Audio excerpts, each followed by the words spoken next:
친구가 되어주다가 또 잠시 쉼을 갖기 위해서 한국에 돌아오신 우리 손정원 선교사님은 저하고 우리 지난 김희찬 선교사님하고 같이 한 세대의 96학번 동기 형님이십니다. 또 이렇게 저희 귀한 선교사님을 저희 교회에 모시게 된 것이 영광이고, 또 귀한 니제르 속에서의 하나님의 역사하심을 생생한 간증들을 함께 이 자리에서 나눌 수 있도록 인도해 주신 하나님께 감사합니다. 여러분, 우리 선교사님 나오실 때 할렐루야로 하나님께 영광 올려드리고 박수로 선교사님 모시도록 하겠습니다. 할렐루야!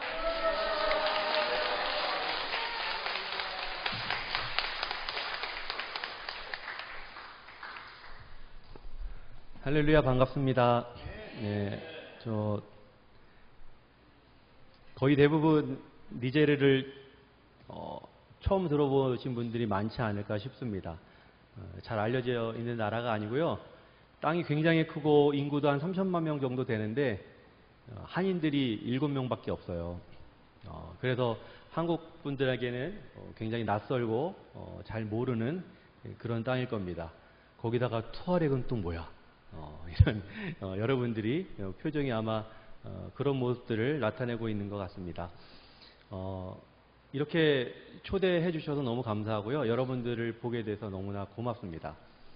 한국 분들을 이렇게 제 눈에는 많은 거거든요. 이렇게 많은 회중들과 이야기를 하는 것이 4년 만이에요. 우리 가족이 4년 만에 한국에 방문을 했는데, 그래서 한국 분들을 뵈니까 이상하게도 더 떨립니다. 우리나라 사람들인데 왜 한국 분들을 만나면 더 긴장하고 더 이렇게 떨리는지 모르겠습니다. 오늘 오면서 일부러 고속도로로 오지 않았어요. 일부러 저기 양평 쪽으로 해가지고 이렇게 그 국도를 타고 왔습니다. 오면서 아름다운 대한민국의 풍경을 보고 싶었습니다. 얼마나 아름답고 또 산이 많고 물도 많고 깨끗하고 저에게는 좋은 모습만 보였습니다. 물론 그 안에 살아가고 있는 우리의 삶은 치열하겠지만 적어도 이런 아름다운 풍경과 자연은 하나님께서 우리에게 주신 특별한 복이 아닌가 싶습니다. 영상에서도 잠깐 보셨듯이 거의 뭐 항상 이렇게 모래가 날리고 집 밖에 나가면 다 흙이고 그러기 때문에 이렇게 깨끗한 환경이 저에게는 굉장히 좋습니다.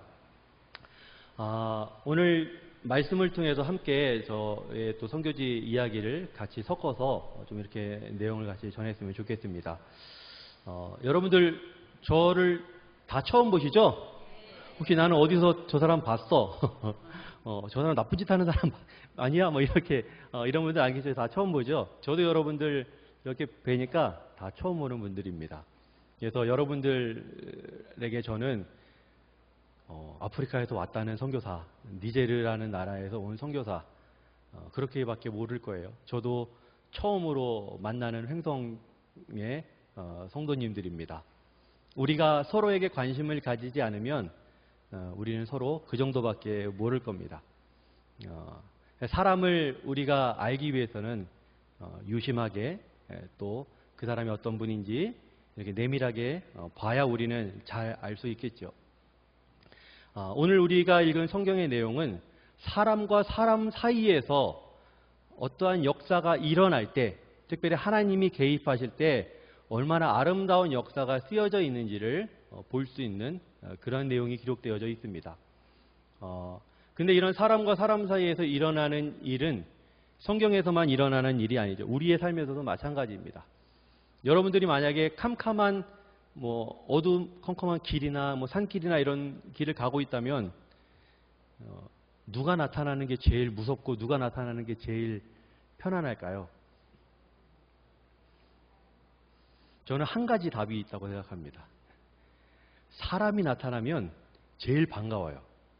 내가 잘 아는 사람, 그렇죠? 내 친구, 가족, 여자분들은 내 남편. 피해가 나요? 남편 만나면. 아무튼 이렇게 내가 잘 아는 사람을 만나면 편안할 겁니다. 그러나 그와 반대로 사람을 또 만나면 제일 무섭습니다. 사람과 사람 사이에서 가장 아름다운 일이 발생하기도 하고요. 사람과 사이에서 가장 무시무시한 우리가 생각하고 싶지도 않은 추한 이야기가 만들어집니다.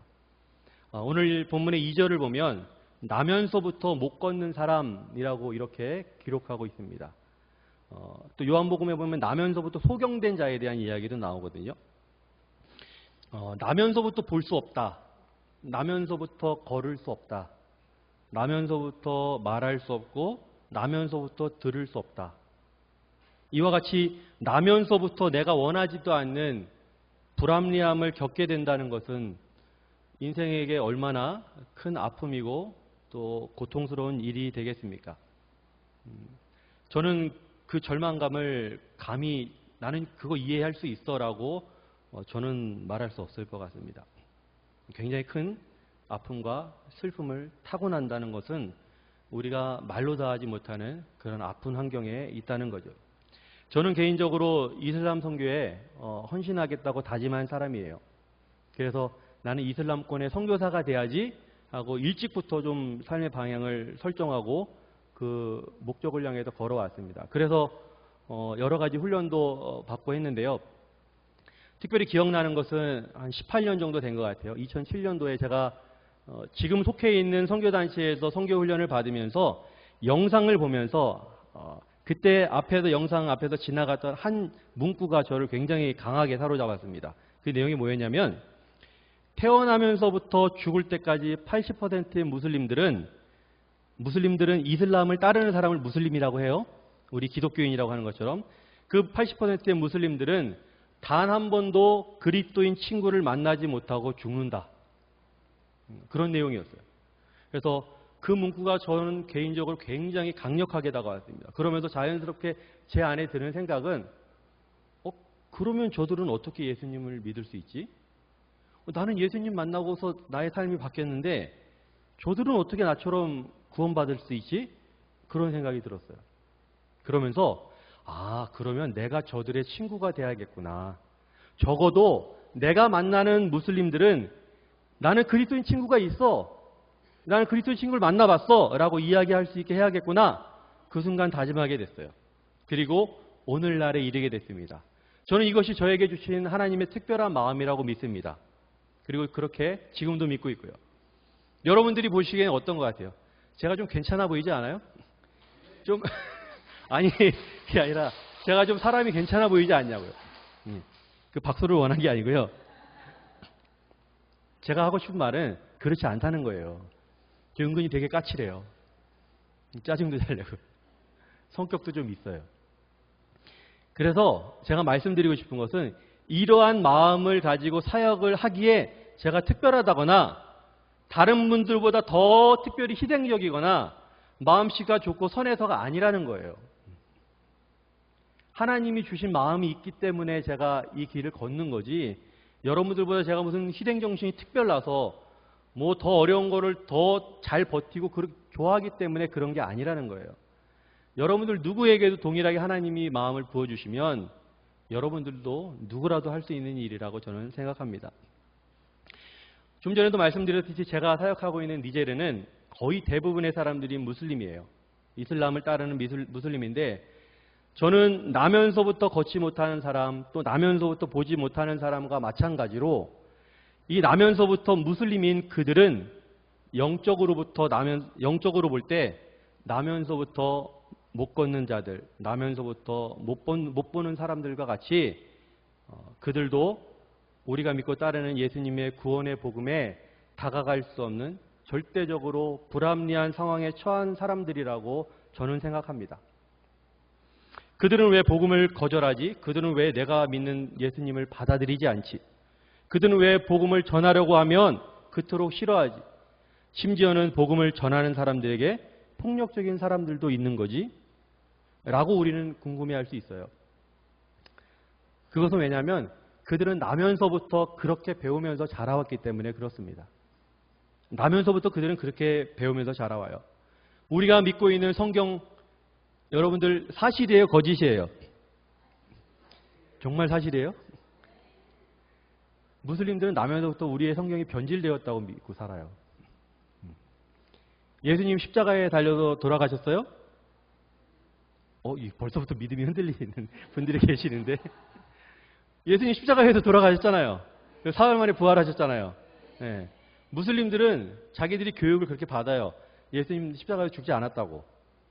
기절했는데 제자들이 죽기 전에 데리고 간 거라고.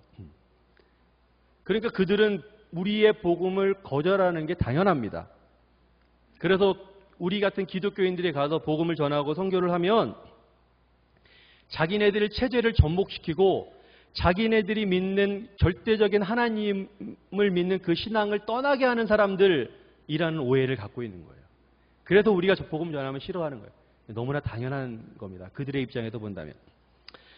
그래서 제가 니제리아에서 만난 여러 사람들 중에 특별히 안타까운 분류의 사람들이 있는데 그 사람들이 누구냐면 이 선교단체나 기독교가 운영하는 그런 NGO 기관에서 오랜 시간 경비를 하거나 청소 일을 하거나 요리를 하거나 이런 취직을 해서 직장 생활을 하시는 분들이 계세요.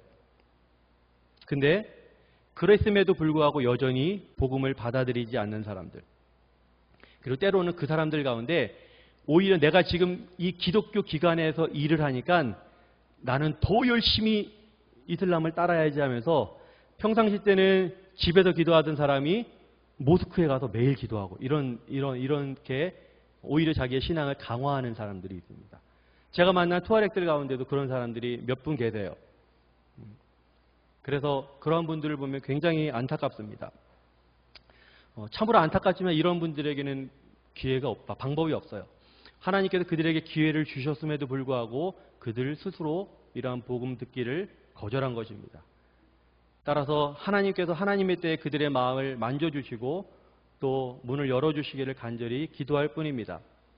오늘 본문에서는 또 보면 나면서부터 못 걷는 사람을 사람들이 메고 왔다 그래요. 그리고 성전의 미문, 우리말로 하면 아름다운 문이죠. 아름다운 문이라는 곳 앞에 내려줍니다. 저는 개인적으로 제가 사랑하는 니제리아에 대해서 이렇게 표현하는 것을 별로 좋아하지는 않는데 상황에 대한 이해를 위해서 표현하자면 니제르는 아주 가난한 나라입니다. 그리고 가난한 나라에 사는 사람들은 아주 가난합니다. 아마도 여러분들이 알고 있는 거의 대부분의 나라 사람들보다 가난하다고 보면 될 정도로 가난한 사람들이 살고 있는 땅이에요. 그래서 거리에서 구걸하는 사람들 보는 것은 특별한 일이 아닙니다. 제가 지금 한국에 들어온 지 이제 딱 4주가 됐거든요. 4주 전 주일날 왔으니까. 딱 4주 됐는데 저는 아직까지 구걸하는 분을 한 번도 만난 적이 없어요. 물론 한국에도 가난한 분들이 계십니다. 그리고 구걸하는 분들도 계세요. 그러나 그런 분들을 만나기 위해서는 우리는 특별한 장소, 지하철역이라든지 사람들이 많이 붐비는 장소나 가야 오늘날에 볼 수 있습니다. 그런데 니제르에서는요, 저희 집 대문을 열고 나가면 누구라도 구걸하는 사람이 될 수 있습니다.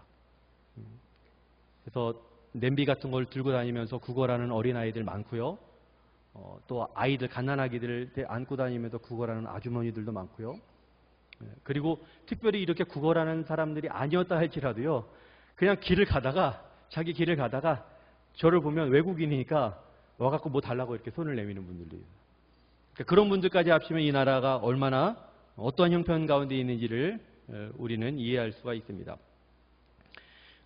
우리들 가운데는 저는 어렸을 때 정말 힘들고 가난하게 살았어요 라고 말씀하시는 분도 계실 거예요. 그 어려운 상황 가운데 여러분들을 지금 자리로 이끌어주신 하나님을 찬양하시기 바랍니다. 저희 아버지도 늘상 얘기하시는 게 있어요. 얼마나 어렸을 때 자기가 힘들고 배고프게 자랐는지. 그래서요, 저희 아버지가 안 드시는 음식이 2가지가 있습니다. 보리밥. 나이 드신 분들 좀 이해가 하실지 모르겠는데. 그리고 수제비를 또 안 드신대요. 그래서 지난주에 저희 어머니 아버지 모시고 저희 어머님도 또 보리밥을 좋아하세요. 그래서 보리밥집에 갔어요.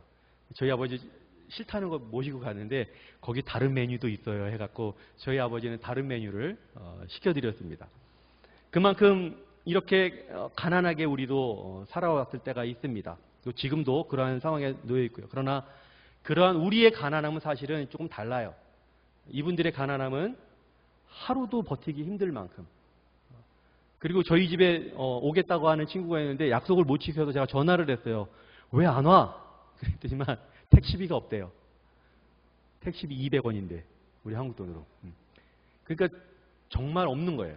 가난하다고 하면 그냥 우리가 좀 대출 갖기 힘들고 뭐 이런 가난함이 아니라 정말 절대적인 가난함입니다. 그 중에서도 특별히 구걸조차 혼자 힘으로 하지 못하는 사람들이 있어요. 그들이 바로 앞을 보지 못하는 사람과 오늘 성경에 나오는 사람처럼 스스로 거동할 수 없는 사람들입니다. 그래서 니제르에서는요, 앞을 보지 못하는 사람과 함께 끈이나 막대기로 연결해서 이렇게 돌아다니며 구걸할 수 있도록 돕는 아이들이 함께 다녀요. 그래서 그 아이들이 인도하는 대로 이 앞을 못 보는 분이 따라다닙니다. 그리고 그분을 통해서 이제 이렇게 구걸을 하고 아마 같이 공생하는 것 같아요. 서로 그렇게 하면서 같이 그걸로 가지고 하루를 먹고 이렇게 살아가는 사람들이 있습니다. 그 가운데 제가 기억하는 특별한 분은요, 한 아주머니예요. 이 아주머니는 저희 아이들 학교 가는 길에 늘 앉아 있어요. 그 흙바닥에 앉아가지고 있는데 저는 그래서 제 생각으로는 여기 가까운 데 사시는 분이구나. 그래서 이렇게 아침에 이렇게 바닥을 끌면서 기어서 나오셨구나라고 생각했는데 어느 날 한 번은 제가 어떤 건장한 남자가 그 아주머니를 안아다가 그 자리에 내려놓는 모습을 봤어요. 그래서 이렇게 서로 도와주면서 이들도 사는구나. 마치 오늘 우리가 성경에 본 내용처럼 그렇게 돕는 모습을 봤습니다. 이들은 모든 지나가는 사람들에게 다 손을 흔듭니다. 처음에는 저희 도착해서는 저하고 아내하고 아는 사람이야? 저분 알아? 이랬어요. 근데 그게 아니라 모든 사람들에게 왜 손을 흔들겠어요? 내 처지를 좀 봐달라는 거죠. 내 상황을 좀 보고 나를 좀 불쌍히 여겨달라는 겁니다. 자기를 좀 도와달라는 거예요. 굉장히 그 상황이 이해가 됩니다. 그래서 저희들이 처음에는요, 어떤 마음까지 들었냐면요, 그냥 미안한 거예요. 그냥 내가 뭘 먹고 마시는 것 자체가 미안한 거예요. 그래서 슈퍼에 가서 저희 아이들 그때 10년 전이니까 그때 아이들 어렸거든요. 이제 막 초등학생도 있었고 또 3살밖에 안 된 아이도 있었고 아들이 셋인데 그렇게 어린 애들이 있었습니다. 근데 아이들 그때 간식 사줘야 되잖아요. 막 간식이 넘쳐나게 필요한 나이인데 그 과자를 드는데 이 과자가 한 봉지에 우리 돈으로 1,000원, 1,500원밖에 안 해요. 근데 이 사람들 그 돈이면 하루 종일 먹을 수 있는 그 정도 금액이거든요. 그래서 이 과자를 들었다가 놨다 들었다가 놨다 몇 번을 그러고 제일 싼 거 골라가지고 막 그럴 때가 있었습니다. 근데 지나고 나니까 우리 아이들에게 또 미안해지더라고요. 그래서 그런 또 시절을 보낸 적도 있었습니다. 이어서 오늘 본문의 말씀을 또 보자면요. 이 베드로와 요한은 함께 항상 같이 이동하는 것을 볼 수 있습니다. 아마도 예수님께서 하신 말씀을 이들이 잘 기억하고 있었던 것 같아요. 그래서 늘 둘씩 다니는 모습을 사도행전부터는 굉장히 많이 볼 수가 있습니다. 바울과 바나바가 그랬고요. 또 바울과 실라가 그랬고요. 또 바나바와 누가가 그랬듯이 계속해서 주님의 제자들은 둘씩 짝을 지어서 그렇게 다닙니다. 그리고 베드로와 요한이 오늘 성경을 보니까 한 사람을 주목하여 보았다고 기록하고 있습니다. 세번역 성경에는 눈여겨보았다고도 기록되어져 있는데 이처럼 사람을 주목하여 보는 것 그리고 눈여겨보는 것 그것 또한 예수님의 제자로서 마땅히 가져야 될 그러한 태도인 것 같습니다. 사람을 눈여겨볼 때 비로소 그들의 형편이 보입니다. 제가 처음에 이렇게 말씀드렸잖아요. 우리가 서로 알고 있는 것은 순복음 횡성교회 성도님들 그리고 아프리카 니제르의 선교사 그 정도밖에 우리는 모릅니다. 그렇죠? 근데 좀 더 주목해서 보게 되고 저와 앉아서 한 30분 정도만 차를 마시면서 이야기하면 제 삶이 조금 더 보이는 거예요. 그죠? 그래서 누군가를 눈여겨보고 누군가를 주목해서 볼 때 우리는 그 사람의 처지와 형편을 이해할 수 있게 됩니다. 선교사로서 저희들이 제일 먼저 선교지에서 하는 것은 뭐냐면요. 우리의 이웃인 그들을 눈여겨보는 거예요. 우리가 만나는 사람들의 언어를 귀 기울여 듣고 우리가 만나는 사람들의 문화를 유심히 지켜보고 배우는 겁니다. 그들이 뭘 먹지? 그리고 뭘 안 먹지? 그리고 뭘 하면 좋아하고 뭘 하면 싫어하지? 이렇게 눈여겨보는 거예요. 그리고 배우는 거예요. 겸손한 자세로. 내가 뭘 가르치려고 하는 게 아니라 그들의 삶을 보고 배우는 겁니다. 그러면 그렇게 하다 보면 그들을 이해하게 돼요. 아, 이래서 이랬구나. 그리고 그들을 더욱더 존중할 수 있게 됩니다. 그리고 이러한 태도는 비로소 그들의 마음을 얻는 중요한 열쇠가 됩니다. 그렇게 그들과 친구가 되고 서로에게 소중한 사이가 되면 이제 그들을 만나며 보았던 그들의 어려움과 슬픔에 우리가 반응할 수 있어요. 그리고 그들 가운데 더 깊이 다가가게 됩니다. 그러면 또 그들을 어떻게 섬길지, 어떻게 도울지 하나님이 가르쳐 주세요. 저는 이러한 가정이 예수님께서 일하시는 방식이었다고 믿습니다. 예수님은 언제나 약자들의 상황과 형편을 이해하셨고 그들과 함께 하시며 주무시고 식사하시고 그들 가운데 계셨어요. 비록 저희는 예수님 흉내내기에 불과하지만 그렇게 저희들은 지난 10년간 니제르에서 제가 개인적으로 가장 멋지다고 생각하는 투아렉 종족과 함께 친구로서 관계 맺으면서 살아왔습니다. 비록 많은 다른 사역자들처럼 크고 멋진 교회를 세우거나 그렇게 할 수 있는 지역도 아니기는 해요. 그렇게 또 건축을 해서 미션 센터를 세운다거나 신학교를 세우지는 못했지만 저희들은 철저히 무슬림들과만 관계를 맺으면서 지냈습니다. 그리고 그들 가운데 복음의 돌파를 이루기 위해 작은 몸부림을 계속해서 쳤다고 생각을 합니다. 이러한 저희들의 작은 몸부림은 적어도 저희들이 만났었던 이웃들에게 소문이 났어요. 그래서 저 사람들은 우리 투아렉들을 위해서 일하는 사람, 우리 투아렉들을 도와주는 사람. 그래서 저희들이 소문이 되게 좋게 났습니다. 그래서 때로는요, 이웃집 방문하다 보면 다른 사람들도 와 있는데 저희들을 알아요. 그래서 저희들끼리는 처음에는 우리가 저분을 만난 적이 있나? 그랬는데 아니에요.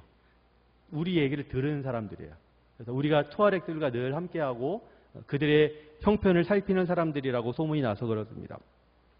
하나님께서 이러한 작은 저희들의 몸부림을 잊지 않고 기억하시며 하나님의 때 하나님의 방법으로 열매 맺어 가시기를 소망하며 기도할 뿐입니다. 아멘인가요? 네. 또다시 오늘 본문을 보면요. 베드로와 요한은 나면서부터 걷지 못하는 사람을 주목하여 보면서 우리를 보시오라고 말합니다. 그러자 나면서부터 걷지 못하는 그 사람은요. 그들이 자기에게 뭐라도 줄까 싶어서 쳐다보고 있다 그래요. 저희들이 니제르에서 이런 경험 참 많이 했어요. 서로 원하는 것이 다른 거예요. 저희들은 그들과 만나서 친구가 되고 싶고 그들에게 우리가 가지고 있는 구원의 복음을 전하고 싶은데 그들은 그런 게 아니에요. 그들은 저희들에게 일자리를 얻고 싶어하고 저희들이 주머니에서 뭐라도 나올까 싶어서 저희를 보는 겁니다. 서로가 서로에게 원하는 게 다른 거예요. 당장 처한 형편이 어려운 그들에게 너무나 당연한 것이겠죠. 그리고 그때 6절을 보면 베드로가 뭐라고 말합니까? 우리가 너무나 잘 아는 말씀이죠. 은과 금은 내게 없으나 내게 있는 것을 그대에게 주니 곧 나사렛 예수 그리스도의 이름으로 일어나 걸으라. 아멘? 예. 그리고 그의 손을 잡아 일으키니 그는 걷기도 하고 뛰기도 하면서 하나님을 찬양하고 함께 성전에 들어갔더라. 그리고 그걸 지켜보는 사람들은 놀랍게 여겼더라. 이렇게 아름답게 이 이야기가 마무리됩니다. 여러분, 여기에서 우리의 고민이 뭔가요? 베드로의 이 신앙 고백 가운데 우리의 고민이 뭐예요? 은과 금은 내게 없으나 저는 이 말씀에 주목하게 됩니다. 당시 베드로와 요한에게는 정말 은과 금이 없었던 것 같아요. 예수님이 제자들 보내실 때 그러셨잖아요. 신도 2개 가지고 가지 말고 옷도 2벌 가지고 가지 말고 가도 복음 전하라고. 그러면 하나님이 먹이고 입히실 거라고. 그렇게 갔던 것 같아요. 근데 저는요, 이 말씀을 보니까 저는 은과 금이 있더라고요. 저는 은과 금이 있어요. 은과 금이라고 할 만큼 거창한 건 없지만 어느 정도 비행기도 타고 왔고 오늘 올 때 또 물론 빌려준 차를 타고 오긴 했지만 기름도 넣어서 이렇게 올 정도로 뭔가 있어요. 네. 넉넉하지는 못해도 있습니다. 적어도 극도로 가난한 그들보다는 제가 더 낫죠. 비교도 안 될 정도로 형편이 좋죠. 여러분들은 어떠신가요?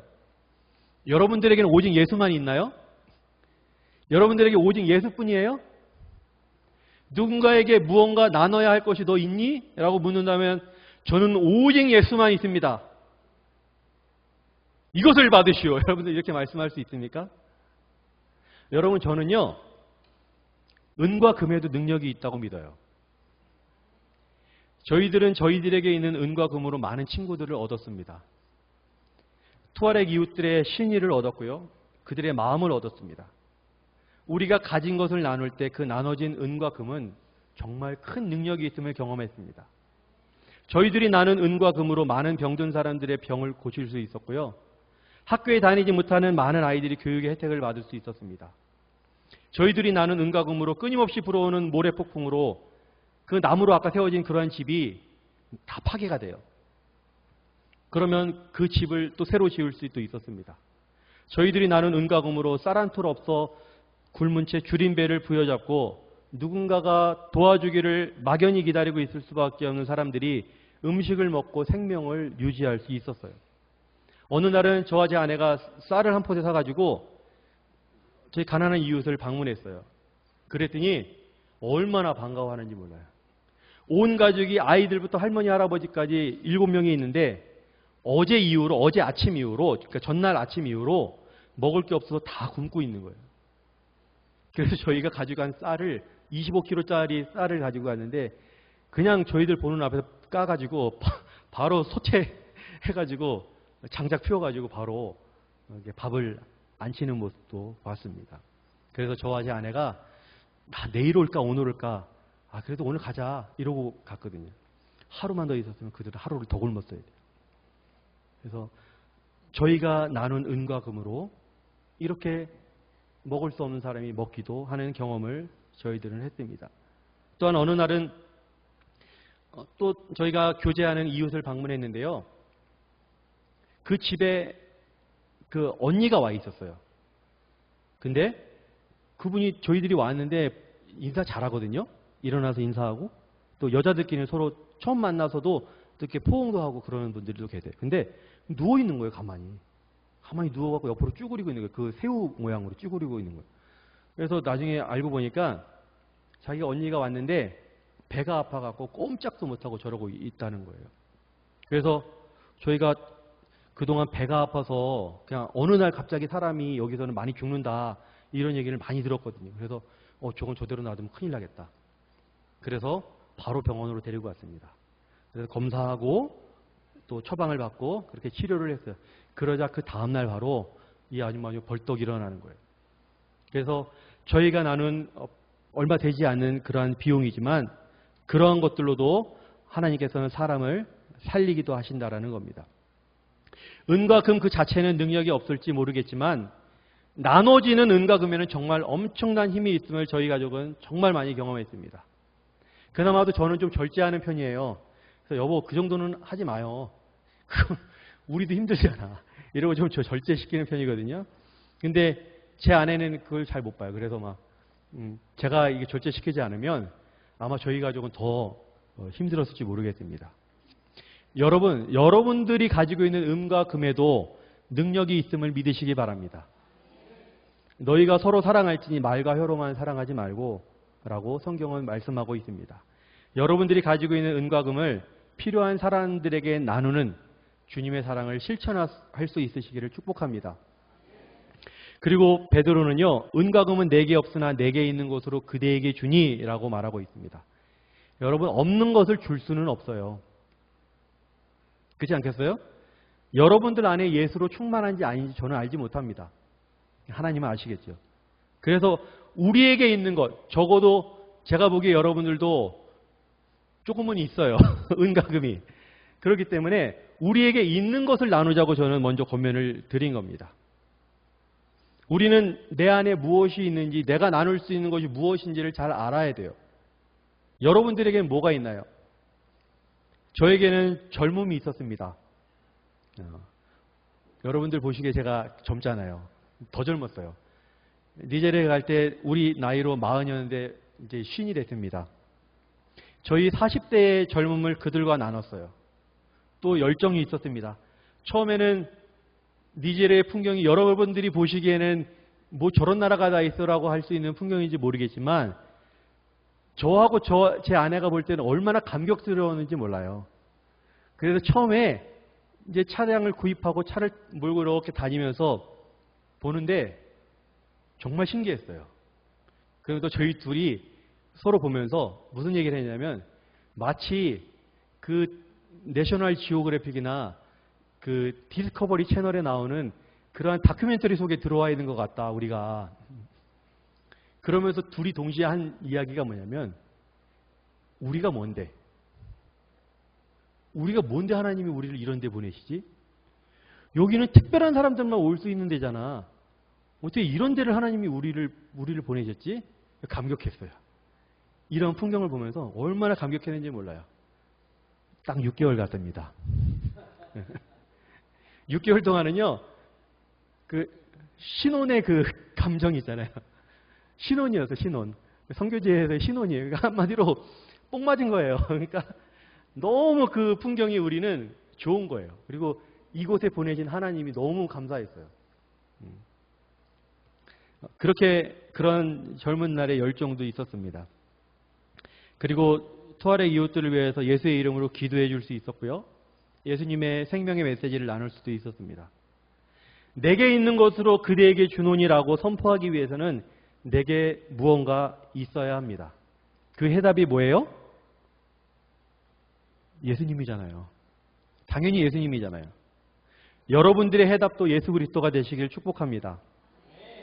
내게 없는 것을 줄 수는 없는 일이죠. 그래서 내 안에 예수가 살아 역사할 수 있도록 내 자아를 낮추고 내 안을 예수의 사랑으로 충만히 채워야 합니다. 바울의 갈라디아서 고백이 그 대표적인 예 가운데 하나일 겁니다. 그런즉 이제는 내가 사는 것이 아니요 내 안에 그리스도께서 사신 것이라. 이 성경 인물 가운데 예수를 만나고 가장 극적으로 인생이 변한 대표적인 인물이 바울이 아닐까 싶습니다. 그는 예수를 만나고 이후에는 완전히 변화된 인생을 살게 됐죠. 그래서 이제부터 사는 삶은 자신이 아니라 예수가 자신 안에서 살아가게 하는 것처럼 살기 위해 몸부림을 쳤던 거죠. 내가 사는 것 같으나 내가 주인이 아닌 주님이 주인이 되는 삶이 되어야 내게 있는 것을 주노니라고 고백할 수 있지 않을까요? 내가 주인이 되어서 내 마음대로 살아가는 인생이라면 어찌 우리가 내게 있는 것이 예수 그리스도니 이거 받으세요라고 우리가 말할 수 있겠습니까? 우리가 그렇게 하기 위해서는 기도와 묵상으로 끊임없이 자신을 성찰함으로 예수로 충만하게 채우는 것이 그 방법 가운데 하나일 것입니다. 저와 여러분들이 내가 당신에게 줄 수 있는 것은 가장 귀하고 값진 것은 예수님입니다라고 진심으로 고백할 수 있는 삶이 되기를 축복합니다. 마지막으로 오늘 본문의 내용을 통해서 말씀을 드리고 싶은 것은요. 나면서부터 걷지 못하는 사람을 매일같이 다른 사람들이 메고 왔다고 말씀하고 있습니다. 날마다 성전의 미문에 그가 구걸할 수 있도록 그를 사람들이 도와준 거예요. 오늘 성경의 이야기는 단지 베드로와 요한이 은과 금은 내게 없으나 내게 있는 것으로 그대에게 주니 이러한 엄청난 신앙 고백을 통해서 나사렛 예수 그리스도 일어나 걸으시오라고 선포했기 때문에 그 선포의 능력이 마치 도깨비 방망이 두들기듯이 금나라 뚝딱한 것처럼 신비한 능력이 있기 때문에 그리고 또한 베드로와 요한은 워낙에 훌륭하잖아요. 그 특별한 사람들이잖아요. 그러니까 그러한 탁월하고 믿음이 충만하고 특별한 사람들이 말로 선포했으니까 그 능력으로 그가 걷게 되었고 하나님을 찬양하며 성전에 들어가게 되었다. 이렇게 하면 우리의 삶이랑은 너무 격차가 큰 것 같아요. 이 나면서부터 걷지 못하는 사람은요. 매일 그를 성전 아름다운 문에 데려다주는 사람들이 있었기 때문에 그의 생명을 유지하며 살아갈 수 있었습니다. 그들의 수고가 곤란한 처지에 처한 사람의 생명을 유지할 수 있게 했던 거죠. 그리고 그들의 도움의 가장 결정적인 열매로 오늘 성경의 본문처럼 베드로와 요한을 만나 완전히 새로운 삶으로 변화될 수 있게 된 겁니다.